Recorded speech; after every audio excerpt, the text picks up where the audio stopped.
ఆమోసు గ్రంథము 3వ అధ్యాయము.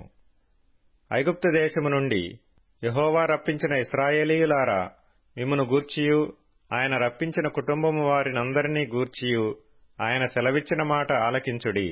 అదేమనగా, భూమి మీది సకల వంశములలోనూ మిమ్మును మాత్రమే నేను ఎరిగియున్నాను.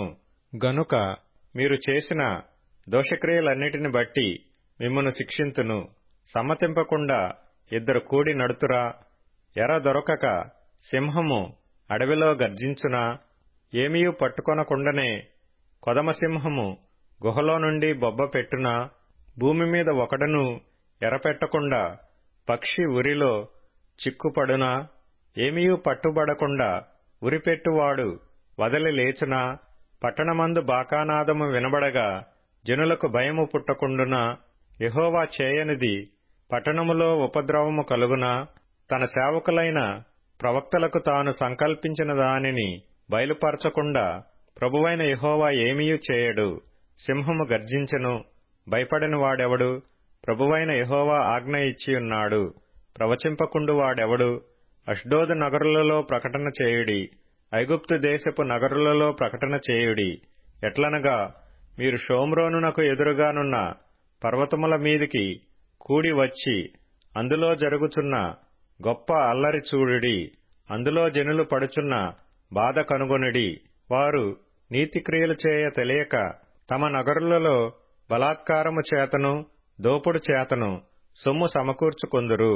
కాబట్టి ప్రభువైన యెహోవా సెలవిచ్చినదేమనగా, శత్రువు వచ్చును, అతడు దేశమంతటా సంచరించి నీ ప్రభావమును కొట్టివేయగా నీ నగరులు పాడగును. యెహోవా సెలవిచ్చినదేమనగా, గొల్లవాడు సింహము నోట నుండి 2 కాళ్లనైనను చెవి మొక్కనైనను విడిపించునట్లుగా షోమ్రోనులో మంచముల మీదను బుట్టాలు వేసిన శయ్యల మీదను కూర్చుండు ఇశ్రాయేలీయులు రక్షింపబడుదురు. ప్రభువును దేవుడును సైన్యములకధిపతియునగు యెహోవా సెలవిచ్చినదేమనగా, నా మాట ఆలకించి యాకోబు ఇంటి వారికి దానిని రూఢిగా తెలియజేయుడి. ఇశ్రాయేలు వారు చేసిన దోషములను బట్టి నేను వారిని శిక్షించు దినమున బేతేలులోని బలిపీఠములను నేను శిక్షింతును. ఆ బలిపీఠపు కొమ్ములు తెగవేయబడి నేల రాలును. చలికాలపు నగరును వేసవికాలపు నగరును నేను పడగొట్టెదను. దంతపు నగరులను లయమగును, బహు నగరులు పాడగును. ఇదే యెహోవా వాక్కు. ఆమోసు గ్రంథము 4వ అధ్యాయము. షోమ్రోను పర్వతముననున్న బాషాను ఆవులారా, దరిద్రులను బాధపెట్టుచు బేదలను నలగగొట్టువార్లారా, మాకు పానము తెచ్చి ఇయ్యుడని మీ యజమానులతో చెప్పువార్లారా, ఈ మాట ఆలకించుడి. ప్రభువైన యెహోవా తన పరిశుద్ధత తోడని చేసిన ప్రమాణమేదనగా, ఒక కాలము వచ్చుచున్నది, అప్పుడు శత్రువులు మిమ్మును కొంకుల చేతను మీలో శేషించిన వారిని గాలముల చేతను పట్టుకొని లాగుదురు. ఇటు అటు తొలగకుండా మీరందరూ ప్రాకారపు గండ్ల ద్వారా పోవుదురు. హర్మోను మార్గమున వెలివేయబడుదురు. ఇదే యెహోవా వాక్కు. బేతేలునకు వచ్చి తిరుగుబాటు చేయుడి. గిల్గాలునకు పోయి మరి ఎక్కువగా తిరుగుబాటు చేయుడి. ప్రతి ప్రాతఃకాలమున బలులు తెచ్చి 3 దినములకొకసారి 10వ భాగములను తెచ్చి అర్పించుడి. పులిసిన పిండితో స్తోత్రార్పణ అర్పించుడి. స్వేచ్ఛార్పణను గూర్చి చాటించి ప్రకటన చేయుడి. ఇశ్రాయేలీలారా, ఇలాగున చేయుట మీకిష్టమై ఉన్నది. ఇదే ప్రభువైన యెహోవా వాక్కు. మీ పట్టణములన్నిటిలోనూ నేను మీకు దంతశుద్ధి కలుగచేసినను, మీరున్న స్థలములన్నిటిలోనూ మీకు ఆహారము లేకుండా చేసినను, మీరు నా తట్టు తిరిగిన వారు కారు. ఇదే యెహోవా వాక్కు. మరియు కోతకాలమునకు ముందు 3 నెలలు వాన లేకుండా చేసితిని. ఒక పట్టణము మీద కురిపించి మరి ఒక పట్టణము మీద కురిపింపకపోతిని. ఒక చోట వర్షము కురిసెను, వర్షము లేని చోటు ఎండిపోయెను. 2-3 పట్టణముల వారు నీళ్లు త్రాగుటకు ఒక పట్టణమునకే పోగా అచ్చటి నీరు వారికి చాలకపోయెను. అయినను మీరు నా తట్టు తిరిగిన వారు కారు. ఇదే యెహోవా వాక్కు. మరియు మీ సస్యములను ఎండు తెగులు చేతను కాటుక చేతను నేను పాడు చేసితిని. గొంగళి పురుగు వచ్చి మీ విస్తారమైన వనములను, ద్రాక్ష తోటలను, అంజూరపు చెట్లను ఒలీవ చెట్లను తినివేశెను. అయినను మీరు నా తట్టు తిరిగిన వారు కారు. ఇదే యెహోవా వాక్కు. మరియు నేను ఐగుప్తీయుల మీదికి తెగుళ్లు పంపించినట్లు మీ మీదికి తెగుళ్లు పంపించితిని. మీ దండుపేటలో పుట్టిన దుర్గంధము మీ నాసికారంధ్రములకు ఎక్కునంతగా మీ యవ్వనులను ఖడ్గము చేత హతము చేయించి మీ గుర్రములను కొల్లపెట్టించితిని. అయినను మీరు నా తట్టు తిరిగిన వారు కారు. ఇదే యెహోవా వాక్కు. దేవుడు సొదొమ గొమొర్రాలను బోర్లదోసి నాశనము చేసినట్లు నేను మీలో కొందరిని నాశనము చేయగా మీరు మంటలో నుండి తీయబడిన కొరవలైనట్టు తప్పించుకొంటిరి. అయినను మీరు నా తట్టు తిరిగిన వారు కారు. ఇదే యెహోవా వాక్కు. కాబట్టి ఇశ్రాయేలీయులారా, మీ ఎడల నేనీలాగునే చేయుదును. గనుక ఇశ్రాయేలీయులారా, మీ దేవుని సన్నిధిని కనబడుటకై సిద్ధపడుడి. పర్వతములను నిరూపించువాడును గాలిని పుట్టించువాడును ఆయనే. ఉదయమున చీకటి కమ్మజేయువాడును మనుష్యుల యోచనలు వారికి తెలియజేయువాడును ఆయనే. భూమి యొక్క ఉన్నత స్థలము మీద సంచరించు దేవుడును సైన్యములకు అధిపతియునగు యెహోవా అని ఆయనకు పేరు. ఆమోసు గ్రంథము 5వ అధ్యాయము. ఇశ్రాయేలు వారలారా, మిమ్మును గూర్చి నేనెత్తు ఈ అంగలార్పు మాట ఆలకించుడి. కన్యకయైన ఇశ్రాయేలు కూలిపోయెను, ఆమె మరెన్నటికిని లేవదు. లేవనెత్తువాడొకడునూ లేక ఆమె భూమి మీద పడవేయబడియున్నది. ప్రభువైన యెహోవా సెలవిచ్చినదేమనగా, ఇశ్రాయేలు వారిలో 1000 మంది అయి బయలు వెళ్లిన పట్టణస్థులలో 100 మంది తప్పించుకొని వత్తురు. 100 మంది అయి బయలు వెళ్లిన పట్టణస్థులలో 10 మంది తప్పించుకొని వత్తురు. ఇశ్రాయేలీయులతో యెహోవా సెలవిచ్చినదేమనగా, నన్నాశ్రయించుడి. నన్నాశ్రయించిన ఎడల మీరు బ్రతుకుదురు. బేతేలును ఆశ్రయింపుకుడి. గిల్గాలులో ప్రవేశింపుకుడి. బెయేర్షెబాకు వెళ్లకుడి. గిల్గాలు అవశ్యముగా చెరపట్టబడిపోవును. బేతేలు శూన్యమగును. యెహోవాను ఆశ్రయించుడి, అప్పుడు మీరు బ్రతుకుదురు. ఆశ్రయింపని ఎడల బేతేలులో ఎవరినూ ఆర్పివేయలేకుండా అగ్ని పడినట్లు ఆయన యోసేపు సంతతి మీద పడి దాని నాశనము చేయును. న్యాయమును అన్యాయమునకు మార్చి నీతిని నేలను పడవేయువారలారా, ఆయన సప్త ఋషి నక్షత్రములను మృగశీర్ష నక్షత్రమును సృష్టించినవాడు. కారు చీకటిని ఉదయముగా మార్చువాడు. పగటిని రాత్రి చీకటి వలె మార్పు చేయువాడు. సముద్ర జలములను పిలిచి వాటిని భూమి మీద పొర్లి పారజేయువాడు. ఆయన పేరు యెహోవా. బలాఢ్యుల మీదికి ఆయన నాశనము తెప్పింపగా దుర్గములు పాడగును. అయితే గుమ్మములో నిలిచి బుద్ధి చెప్పు వారి మీద జనులు పగబట్టుదురు. యథార్థముగా మాటలాడు వారిని అసహ్యించుకొందురు.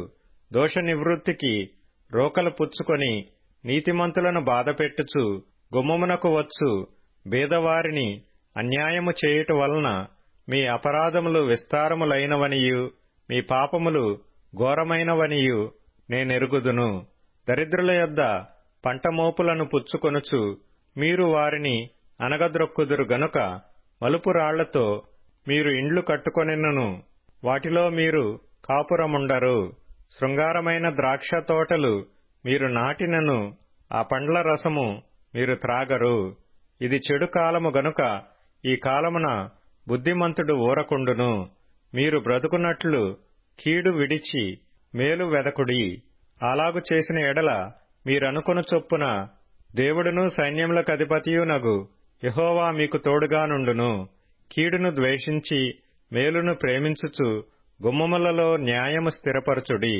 ఒకవేళ దేవుడును సైన్యములకధిపతియునగు యెహోవా యోసేపు సంతతిలో శేషించిన వారి యందు కనికరించును.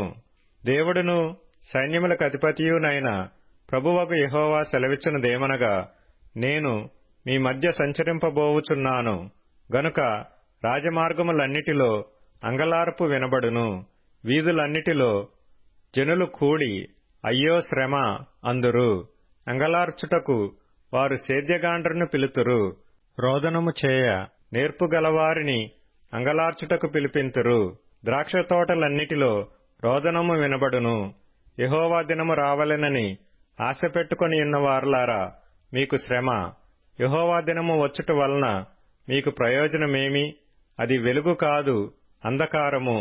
ఒకడు సింహము నొద్ద నుండి తప్పించుకొనగా ఎలుగుబంటి ఎదురైనట్టు వాడు ఇంటిలోనికి పోయి గోడమీద చెయ్యి వేయగా పాము వాని కరిచినట్టు ఆ దినముండును. యెహోవా దినము నిజముగా వెలుగై ఉండదు కాదా? వెలుగు ఏమాత్రమునూ లేక అది కారు చీకటిగా ఉండదా? మీ పండుగ దినములను నేను అసహ్యించుకొనుచున్నాను, వాటిని నీచముగా ఎంచుచున్నాను. మీ వ్రత దినములలో కలుగు వాసనను నేను ఆఘ్రానింపనొల్లను. నాకు దహన బలులను నైవేద్యములను మీరర్పించినను నేను వాటిని అంగీకరింపను. సమాధాన బలులుగా మీరర్పించు క్రొవ్విన పశువులను నేను చూడను. మీ పాటల ధ్వని నా యొద్ద నుండి తొలగనీయుడి. మీ స్వరమండలముల నాదము వినుట నాకు మనస్సు లేదు. నీళ్లు పారినట్లుగా న్యాయము జరగనీయుడి. గొప్ప ప్రవాహము వలె నీతిని ప్రవహింపనీయుడి. ఇశ్రాయేలీయులారా, అరణ్యమందు 40 సంవత్సరములు మీరు బలులను నైవేద్యములను నాకు అర్పించితిరా? మీరు మీ దేవతయైన మొలెకు గుడారమును, మీరు పెట్టుకొనిన విగ్రహముల పీఠమును మీరు మోసుకొని వచ్చితిరి గదా. కాబట్టి నేను దమస్కు పట్టణము అవతలికి మిమ్మును చెరగొని పోవుదును అని యెహోవా సెలవిచ్చుచున్నాడు. ఆయన పేరు సైన్యములకధిపతియగు దేవుడు. కీర్తనల గ్రంథం 143వ కీర్తన. యెహోవా, నా ఆత్మ క్షీణించుచున్నది, త్వరగా నాకు ఉత్తరమిమ్ము. నేను సమాధిలోనికి దిగువారి వలె కాకుండునట్లు నీ ముఖమును నాకు మరుగు చేయకుము. నీయందు నేను నమ్మిక ఉంచియున్నాను. ఉదయమున నీ కృపావార్తను నాకు వినిపింపుము. నీ వైపు నా మనస్సు నేనెత్తుకొనుచున్నాను. నేను నడవవలసిన మార్గము నాకు తెలియజేయుము. యెహోవా, నేను నీ మరుగు జొచ్చియున్నాను. నా శత్రువుల చేతిలో నుండి నన్ను విడిపింపుము. నీవే నా దేవుడవు. నీ చిత్తానుసారంగా ప్రవర్తించుటకు నాకు నేర్పుము. దయగల నీ ఆత్మ సమభూమిగల ప్రదేశమందు నన్ను నడిపించునుగాక. యెహోవా, నీ నామమును బట్టి నన్ను బ్రతికింపుము. నీ నీతిని బట్టి నా ప్రాణమును శ్రమలో నుండి తప్పింపుము. నేను నీ సేవకుడను. నీ కృపను బట్టి నా శత్రువులను సంహరింపుము. నా ప్రాణమును బాధపరచువారినందరినీ నశింపజేయుము. సామెతల గ్రంథం 30వ అధ్యాయము. భూమి మీద చిన్నవి 4 కలవు, అయినను అవి మిక్కిలి జ్ఞానము గలవి. చీమలు బలములేని జీవులు, అయినను అవి వేసవిలో తమ ఆహారమును సిద్ధపరచుకొనును. చిన్న కుందేళ్లు బలములేని జీవులు, అయినను అవి పేట సందులలో నివాసములు కల్పించుకొనును. మిడతలకు రాజు లేడు, అయినను అవన్నీ పంక్తులు తీరి సాగిపోవును. బల్లిని చేతితో నీవు పట్టుకొనగలవు, అయినను రాజుల గృహములలో అది యుండును. ప్రకటన గ్రంథము 8వ అధ్యాయము. ఆయన 7వ ముద్రను విప్పినప్పుడు పరలోకమందు ఇంచుమించు అరగంట సేపు నిశ్శబ్దముగా ఉండెను. అంతటా నేను దేవుని ఎదుట నిలుచు 7 దేవదూతలను చూచితిని. వారికి 7 బూరలియబడెను. మరియు సువర్ణ ధూపార్తి చేత పట్టుకొనియున్న వేరొక దూత వచ్చి బలిపీఠము ఎదుట నిలువగా, సింహాసనము ఎదుట ఉన్న సువర్ణ బలిపీఠము పైన పరిశుద్ధులందరి ప్రార్థనలతో కలుపుటకై అతనికి బహు ధూపద్రవ్యములు ఇయ్యబడెను. అప్పుడా ధూపద్రవ్యముల పొగ పరిశుద్ధుల ప్రార్థనలతో కలిసి దూత చేతిలో నుండి పైకి లేచి దేవుని సన్నిధిని చేరెను. ఆ దూత ధూపార్తిని తీసుకొని బలిపీఠము పైనున్న నిప్పులతో దానిని నింపి భూమి మీద పడవేయగా ఉరుములు, ధ్వనులు, మెరుపులు, భూకంపమును కలిగెను. అంతటా 7 బూరలు పట్టుకొనియున్న ఆ 7 దూతలు ఊదుటకు సిద్ధపడిరి. మొదటి దూత బూర ఊదినప్పుడు రక్తముతో మిళితమైన వడగండ్లును అగ్నియు పుట్టి భూమిపైన పడవేయబడెను. అందువలన భూమిలో 3వ భాగము కాలిపోయెను. చెట్లలో 3వ భాగమును కాలిపోయెను. పచ్చగడ్డి అంతయు కాలిపోయెను. రెండవ దూత బూర ఊదినప్పుడు అగ్నిచేత మండుచున్న పెద్ద కొండ వంటిది ఒకటి సముద్రములో పడవేయబడెను. అందువలన సముద్రములో 3వ భాగము రక్తమాయెను. సముద్రములోని ప్రాణము గల జంతువులలో 3వ భాగము చచ్చెను. ఓడలలో 3వ భాగము నాశనమాయెను. 3వ దూత బూర ఊదినప్పుడు దివిటీవలే మండుచున్న ఒక పెద్ద నక్షత్రము ఆకాశము నుండి రాలి నదుల 3వ భాగము మీదను నీటి బుగ్గల మీదను పడెను. ఆ నక్షత్రమునకు మాచిపత్రి అని పేరు. అందువలన నీళ్లలో 3వ భాగము మాచిపత్రి ఆయెను. నీళ్లు చేదైపోయినందున వాటి వలన మనుషులలో అనేకులు చచ్చిరి. 4వ దూత బూర ఊదినప్పుడు సూర్య చంద్ర నక్షత్రములలో 3వ భాగము చీకటి కమ్మునట్లును, పగటిలో 3వ భాగమున సూర్యుడు ప్రకాశింపకుండునట్లును, రాత్రిలో 3వ భాగమున చంద్ర నక్షత్రములు ప్రకాశింపకుండునట్లును వాటిలో 3వ భాగము కొట్టబడెను. మరియు నేను చూడగా ఆకాశ మధ్యమున ఒక పక్షిరాజు ఎగురుచు బూరలు ఊదబోచున్న 3 దూతల బూరల శబ్దముల బట్టి భూనివాసులకు అయ్యో అయ్యో అయ్యో అని గొప్ప స్వరముతో చెప్పుట వింటిని. ప్రకటన గ్రంథము 9వ అధ్యాయము. 5వ దూత బూర ఊదినప్పుడు ఆకాశము నుండి భూమి మీద రాలిన ఒక నక్షత్రమును చూచితిని. అగాధము యొక్క తాళపు చెవి అతనికి ఇయ్యబడెను. అతడు అగాధము తెరవగా పెద్ద కొలిమిలో నుండి లేచు పొగ వంటి పొగ ఆ అగాధములో నుండి లేచెను. ఆ అగాధములోని పొగచేత సూర్యునిని వాయుమండలమున చీకటి కమ్మెను. ఆ పొగలో నుండి మిడతలు భూమి మీదికి వచ్చెను. భూమిలో ఉండు తేళ్లకు బలమున్నట్టు వాటికి బలము ఇయ్యబడెను. మరియు నొసల్లయందు దేవుని ముద్రలేని మనుషులకే తప్ప భూమిపైనున్న గడ్డికైనను ఏ మొక్కలకైనను మరి ఏ వృక్షమునకైనను హాని కలగజేయకూడదని వాటికి ఆజ్ఞ ఇయ్యబడెను. మరియు వారిని చంపుటకు అధికారము ఇయ్యబడలేదు గాని 5 నెలల వరకు బాధించుటకు వాటికి అధికారము ఇయ్యబడెను. వాటి వలన కలుగు బాధ తేలు మనుష్యుని కుట్టినప్పుడు ఉండు బాధవలె ఉండును.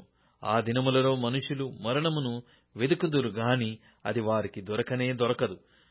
చావవలెనని ఆశపడుదురు గాని మరణము వారి యొద్ద నుండి పారిపోవును. ఆ మిడతల రూపములు యుద్ధమునకు సిద్ధపరచబడిన గుర్రములను పోలియున్నవి. బంగారము వలె మెరియు కిరీటముల వంటివి వాటి తలల మీద ఉండెను. వాటి ముఖములు మనుష్య ముఖముల వంటివి. స్త్రీల తల వెంట్రుకల వంటి వెంట్రుకలు వాటికుండెను. వాటి పండ్లు సింహపు కోరల వలె ఉండెను. ఇనుప మైమరువుల వంటి మైమరువులు వాటికుండెను. వాటి రెక్కల ధ్వని యుద్ధమునకు పరిగెత్తునట్టి విస్తారమైన గుర్రపు రథముల ధ్వని వలె ఉండెను. తేళ్ల తోకల వంటి తోకలును కొండ్లును వాటికుండెను. 5 నెలల వరకు వాటి తోకల చేత మనుషులకు హాని చేయుటకు వాటికి అధికారముండెను. పాతాళపు దూత వాటిపైన రాజుగా ఉన్నాడు. హెబ్రీ భాషలో వానికి అబద్దోనని పేరు.